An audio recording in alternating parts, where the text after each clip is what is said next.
5 amoy sinaligan na to guys. Unswa.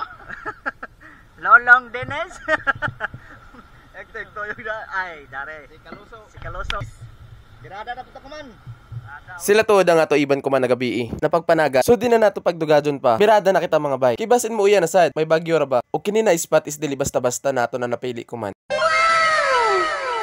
Kay pinakauna nato na sayom is nagtapad-tapad ra mga isda. So mga bay, iba ni kami pagtan-aw. Kung uno kahamok og klase-klase na isda ato nakuha diri na spot.